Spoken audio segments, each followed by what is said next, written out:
Hello YouTube, I'm Big Al 1982. This is the Movie Reviewers 100.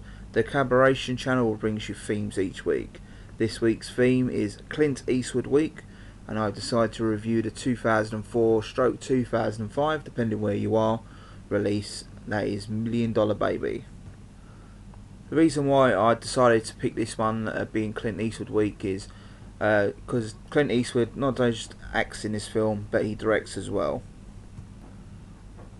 Three main stars in this film is Clint Eastwood, who plays Frankie Dunn, a boxing trainer, an ex-fighter, Morgan Freeman, Eddie, who plays Eddie Scrap Iron Duplass, I believe, and Hilary Swank, who plays Maggie Fitzgerald, who's a struggling 30-something waitress who wants to become a boxer, and looks in the eyes of Clint Eastwood's character Frankie for some training and some guidance.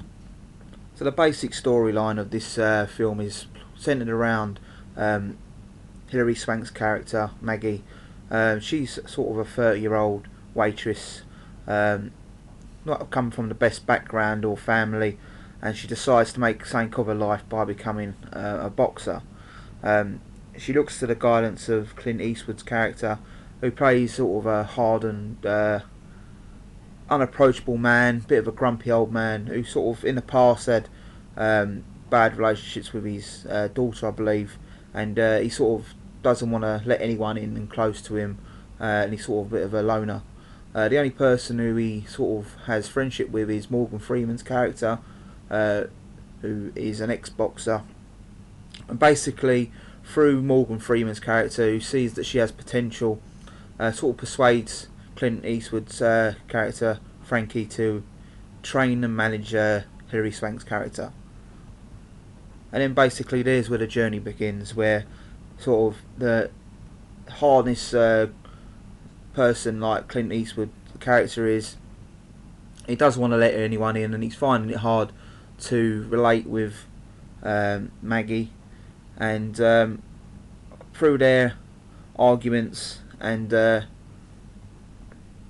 heated words, they sort of formed a bond and go on to be in training for him to train her well, and she takes her to the ring. I'm not too sure if this film is based on a true story. I really should have checked this out before I decided to review the film, or it was based on a novel, but spoilers if you may have not watched this film before. Leading up through the film, carrying on her fighting, she has an accident in the ring where a fighter pushes her and she falls, and she gets paralysed basically by hitting her head on a stool, I believe, or hitting her back on a stool, which paralyses her. And basically it's about her story of her being in hospital and the situation she goes through of being paralysed, and the relationship with Clint Eastwood, where he sort of takes her as a daughter and bonds with her what he didn't do with his own daughter. It's just a really great story. I say I've only seen this film maybe once or twice, but it's a really gripping story. The characters are really well thought out. Really great performances from the three main characters, Clint Eastwood, Hilary Swank and Morgan Freeman. And yeah, the story really grips you, and it's just a really heartwarming story near the end, and I recommend it highly for a great directorial film from Clint Eastwood, and a great starring performance from Clint Eastwood and Hilary Swank and Morgan Freeman. Well, basically this is Clint Eastwood Week here on the Movie Reviewers 100. I look forward to whatever everyone else picks this week. I hope you all have a great weekend. Thanks for watching this review, and thanks for pressing that subscribe button and commenting and liking. All the best, and have a great weekend.